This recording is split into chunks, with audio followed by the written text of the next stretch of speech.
সুধী শ্রোতৃমণ্ডলী, কোনো এক সময় প্রজাপতি ব্রহ্মা তার মানসপুত্র দেবর্ষি নারদকে নারায়ণ ঋষির কাছে পাঠান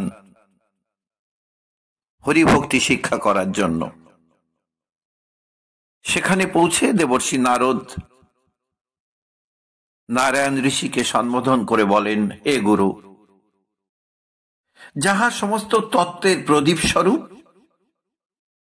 যাহা শ্রবণ করিলে জীবের কর্মবন্ধনের ছেদন হয় ও সুদুর্লভা হরিভক্তি আবির্ভাব হয়, যাহাতে জীব সদ্য বৈরাগ্য লাভ পূর্বক সংসার অনুরাগে বিসর্জন দিয়া মুক্তিপথের পথিক হইয়া থাকে, যাহা জীবের মুক্তি বীজের কারণ, দুস্তর ভবজলধি উত্তীর্ণ হইবার একমাত্র অবলম্বন স্বরূপ, সমস্ত কর্মোপভোগ ও রোগ সমুদায়ের খণ্ডনের রসায়ন স্বরূপ, পরমাত্মা শ্রীকৃষ্ণের চরণ কমল প্রাপ্তির সোপান কারণ, বৈষ্ণবগণের জীবন ও জগৎ পাবন পরম পদার্থ বলিয়া নির্দিষ্ট আছে। এক্ষণে আমি তাহা পরিজ্ঞাত হইতে নিতান্ত সমুৎসুক হইয়া আপনার শরণাপন্ন হইয়াছি। আমি আপনার ভক্ত শিষ্য, অতএব আপনি কৃপা করিয়া ইহা সবিস্তারে আমার নিকট কীর্তন করুন। হে ভগবান, সেই পরিপূর্ণতম অদ্বিতীয় পরাৎপর পরমাত্মা শ্রীকৃষ্ণ কোন পুরুষ কর্তৃক প্রার্থিত হইয়া স্বয়ং পূর্ণরূপে মর্তলোকে অবতীর্ণ হইলেন? কোন যুগে কি কারণে তাহার আবির্ভাব হইল? তাহার জনক বসুদেব কে ও তাহার জননী দেবকী বা কে? কাহার কুলে মায়াক্রমে তাহার জন্ম হইল? আর সেই হরি কোন রূপে অবতীর্ণ হইয়াই বা কাহার প্রতি কিরূপ বিড়ম্বনা করিলেন? কংস ভয়ে সূতিকা গৃহ হইতে তাহার গোকুল গমনের তাৎপর্য কি?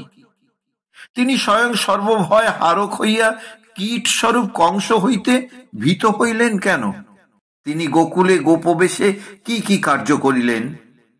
গোপাঙ্গনাদিগের সহিত সেই জগৎপতির বিহারের হেতু বা কি? গোপাঙ্গনাগণ ও চারু বেশধর গোপ বালকগণ কে কে ছিলেন? নন্দ যশোদা কে এবং পূর্বে তাহারা কি পুণ্য করিয়াছিলেন? গোলকবাসিনী আদ্যা প্রকৃতি পুণ্যবতী শ্রীমতী রাধিকা দেবী কি জন্য ব্রজে ব্রজকন্যা রূপে আবির্ভূতা হইয়া হরির প্রেয়সী হইলেন? গোপিকাগণ সেই দুরারাধ্য পরাৎপর পরম পুরুষকে কিরূপে প্রাপ্ত হইলেন এবং সেই হরি বা তাহাদিগকে পরিত্যাগ করিয়া মথুরায় আগমন করিলেন কেন? আর তিনি কিরূপ কার্যানুষ্ঠানে পৃথিবীর ভার অবতরণ করিয়া লীলা সংবরণ করিলেন? এই সমস্ত শ্রবণ কীর্তনে জীবের পবিত্রতা সমুৎপন্ন হয়। অতএব আপনি কৃপা করিয়া এই সমুদায় আমার নিকট ব্যক্ত করিয়া কৃতার্থ করুন। হে প্রভু, এক্ষণে আপনার আশ্রয় গ্রহণ করাতে আমি সুদূর্লভা হরিকথা লাভের উপায় প্রাপ্ত হইয়াছি। এই হরিকথা শ্রবণে কর্মফল ভোগরূপ বন্ধনজনিত ক্লেশ হইতে মুক্তি লাভে সক্ষম হওয়া যায়। সুদূর্লভা হরিকথা পাপরূপ কাষ্ঠ সমুদায়ের দহনে প্রজ্বলিত অগ্নিশিখার তুল্য। যাহারা এই হরিকথা শ্রবণ করে তাহাদিগের কোটি জন্মার্জিত পাপ সমুদায় ধ্বংস হইয়া যায়, আর তাহারা দুস্তর শোক সাগর হইতে উত্তীর্ণ হয় এবং তাহাদিগের শ্রুতি বিষয়ে ওই হরিকথা সুধা রাশি বর্ষণ করিয়া থাকে। আমি আপনার ভক্ত শিষ্য, অতএব আপনি কৃপা করিয়া আমাকে জ্ঞান প্রদান করুন। হে ভগবান, তপস্যারূপ জপ, পৃথিবীর সমস্ত তীর্থ দর্শন, বেদপাঠ, অনশনব্রত, দেবার্চনা ও সমস্ত যজ্ঞ দীক্ষায় মনুষ্যের যেরূপ ফল লাভ হয়, তাহা জ্ঞানদান ফলের ষোড়শাংশেরও যোগ্য হইতে পারে না। হে প্রভু, আমার পিতা ব্রহ্মা মদীয় জ্ঞান উপার্জনের নিমিত্ত আপনার নিকট প্রেরণ করিয়াছেন। অতএব কোন ব্যক্তি সুধা সমুদ্র প্রাপ্ত হইয়া তাহা পান করিতে ইচ্ছা না করে? নারায়ণ ঋষি কহিলেন, এ কুল পাবন তপোধন, তুমি ধন্য ও মূর্তিমান পুণ্য রাশি স্বরূপ। তোমার অন্তর আমার অজ্ঞাত নহে। তুমি সদ্য সমস্ত লোকের হৃদয় মধুর বচনে পবিত্র করণার্থ সর্বত্র ভ্রমণ করিয়া থাকো। দেবর্ষে, শিষ্য, কলত্র, কন্যা, দৌহিত্র, বান্ধব, পুত্র, পৌত্র, বাক্য, প্রতাপ, যশ, শ্রী, বুদ্ধি, জল ও বিদ্যাতেই জনগণের অন্তরের কুটিলতা বা সরলতা জ্ঞাত হওয়া যায়। ফলত যাহাদিগের ওই সমস্ত উত্তম, তাহারাই সরল ও সাধু বলিয়া অনুমেয় হইয়া থাকেন। হে তপোধন, তুমি জীবন মুক্ত, শুদ্ধ চেতা, পবিত্র ও সনাতন হরির পরম ভক্ত। তোমার চরণ রজ স্পর্শে সর্বাধারা বসুন্ধরাও পবিত্র হইতেছেন। দেবর্ষে, তুমি স্বয়ং পবিত্র মূর্তি দর্শন করাইয়া সমস্ত লোককে পবিত্র করিতেছ। এই জন্য সুমঙ্গলা হরিকথা শ্রবণে তোমার এত দূর ঔৎসুক্য হইতেছে। যে স্থানে হরিকথা প্রসঙ্গ হয় সেই স্থানে সমস্ত দেব, মুনি, ঋষি ও তীর্থ সমুদায়ের আবির্ভাব হয়। সাধুগণ হরিকথা শ্রবণ করিয়া হরিকথা অবসানে সমস্ত আপদ হইতে মুক্তি লাভ করেন। আর যে যে স্থানে পবিত্র হরিকথা হয় সেই সেই স্থান তীর্থ স্বরূপ হইয়া থাকে। হরিকথা বক্তা সদ্য শত শত পিতৃপুরুষকে উদ্ধার করেন, এবং যাহারা ওই হরিকথা শ্রবণ করেন তাহাদিগেরও নিখিল কুল পবিত্র হইয়া থাকে, সন্দেহ মাত্র নাই। হরিকথার প্রশ্নকর্তা প্রশ্নমাত্রে স্বীয় কুল পবিত্র করেন, এবং শ্রবণ মাত্রে শ্রোতার কুল ও তাহার বন্ধুবর্গ পর্যন্ত পবিত্র হয়। মনুষ্য শতজন্ম তপস্যায় পবিত্র হইয়া কর্মক্ষেত্র ভারতে জন্মগ্রহণ করেন। পরে সেই নর হরিকথামৃত পানে সেই দুর্লভ জন্ম সফল করিয়া থাকেন। হরির অর্চনা, হরির বন্দন, হরি মন্ত্র জপ, হরি সেবা, হরি স্মরণ, হরি গুণ কীর্তন, নিরন্তর অভীষ্ট হরিগুণ শ্রবণ হইতে আত্মনিবেদন ও হরির দাস্য, এই নবদা ভক্তি লক্ষণ শাস্ত্রে নির্দিষ্ট আছে। জীব ভারতে জন্ম পরিগ্রহ করিয়া ওই নবদা ভক্তি প্রসঙ্গ শ্রবণে স্বীয় জন্ম সফল করে। হরিভক্তি পরায়ণ ব্যক্তির কখন কোনো বিঘ্ন বা আয়ুক্ষয় হয় না। গরুর দর্শনে সর্প যেমন ভয়ে পলায়ন করে, তদ্রূপ তদ্দর্শনে কাল তাহার নিকট হইতে ভয়ে পলায়ন করিয়া থাকে। ভক্তবৎসল হরি স্বয়ং সর্বদাই সেই ভক্ত নিকটে অবস্থান করেন, এবং শীঘ্রই অনিমাদি সিদ্ধি সমুদায় তাহার করতলস্থ হয়। সুদর্শন চক্র পরাৎপর হরির আজ্ঞাক্রমে দিবানিশি সেই ভক্তের রক্ষার্থ তৎসন্নিধানে ভ্রমণ করিয়া থাকেন। সুতরাং কেহই তাহার অনুমাত্র অনিষ্ট সাধনে সক্ষম হইতে পারে না। যেমন সলদগণ জলদগ্নি দর্শনে সেই অনল নিকট হইতে পলায়ন করে, তদ্রূপ যম কিঙ্করগণ স্বপ্নেও সেই হরিপরায়ণ সাধু ব্যক্তির নিকটস্থ হইতে সমর্থ হয় না। হরিভক্তজনের রোগ, শোক, বিঘ্ন, বিপদ সমস্তই বিদূরিত হয়। এমনকি মৃত্যু ও মৃত্যু ভয়ে তাহার নিকটে আগমন করিতে পারে না। হরিপরায়ণ সাধুজনের প্রতি মুনি, ঋষি, সিদ্ধ ও দেবগণ সতত প্রসন্ন থাকেন। সুতরাং সেই ব্যক্তি পরাৎপর হরির প্রসাদে সর্বত্র নিঃশঙ্কে পরম সুখে কাল হরণ করেন।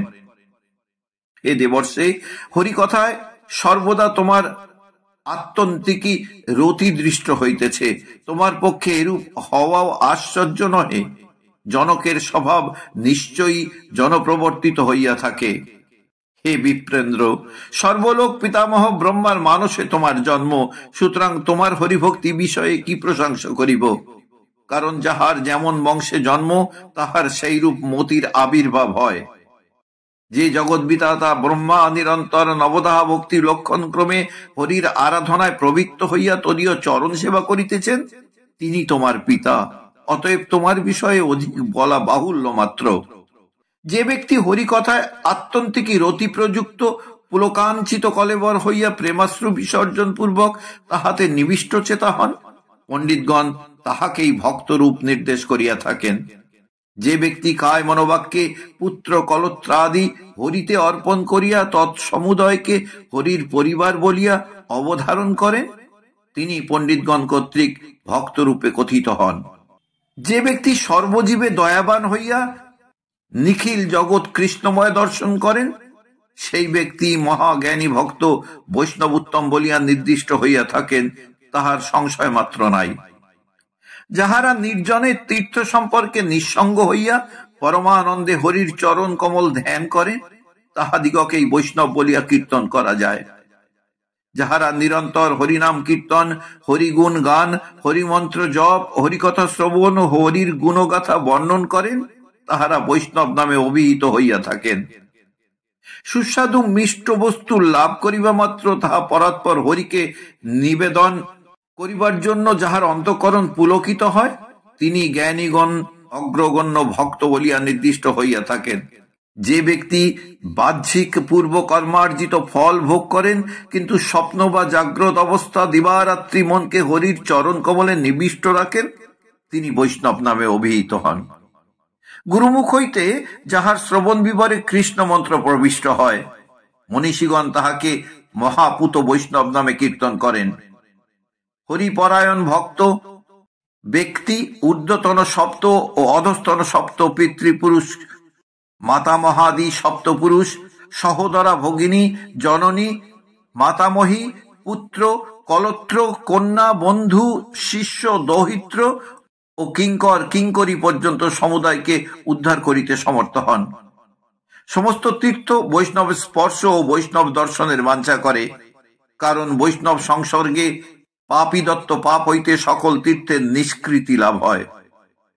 হরিপরায়ণ সাধু ব্যক্তি গোদাহন পরিমিত কালমাত্র যে স্থানে অবস্থান করেন, তাহার পৃথিবীস্থ সমস্ত তীর্থের আবির্ভাব হয়।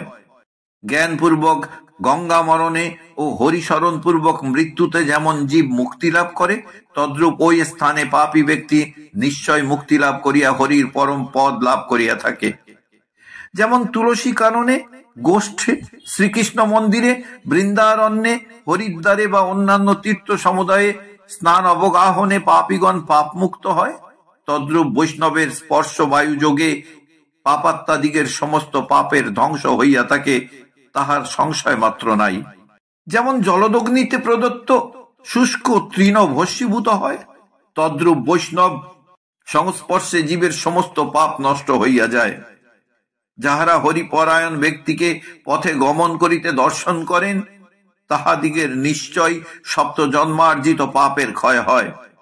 যে নরাধমগণ পরমাত্মা হরিকে ও হরিভক্তি পরায়ণ সাধু ব্যক্তিকে নিন্দা করে, তাহাদিগের শত জন্মার্জিত পুণ্য ক্ষয় হইয়া যায় এবং তাহারা দেহান্তে ভয়ানক মহাঘোর কুম্ভীপাক নরকে পতিত হইয়া তথায় চন্দ্র সূর্যের স্থিতিকাল পর্যন্ত কীটগণের দংশনে অশেষ যন্ত্রণা ভোগ করিয়া থাকে। সেই পাপাত্মার দর্শনে জীবের নিশ্চয়ই পুণ্য ক্ষয় হয়। জ্ঞানবান ব্যক্তি দৈবক্রমে ঐরূপ পাপাত্মাকে দর্শন করিলে গঙ্গা স্নান ও সূর্য দর্শন করিয়া শুদ্ধি লাভ করেন। পাতকীজন বৈষ্ণব সংস্পর্শ মাত্র পাপ হইতে বিমুক্ত হয়। বৈষ্ণব সংস্পর্শ মাত্র তদীয় হৃদয় অধিষ্ঠাতা মধুসূদন সেই পাপী জনের সমস্ত পাপের ধ্বংস করেন। হে হরিপরায়ণ নারদ, আমি এই তোমার নিকট সনাতন হরির ও হরিপরায়ণ সাধুদিগের গুণকীর্তন করিলাম। সুধী ভক্তমণ্ডলী, আজ এ পর্যন্ত। পরবর্তী পর্বে শ্রীহরির জন্মলীলা আস্বাদন করব। সবাই মিলে বলুন রাধা রাধা।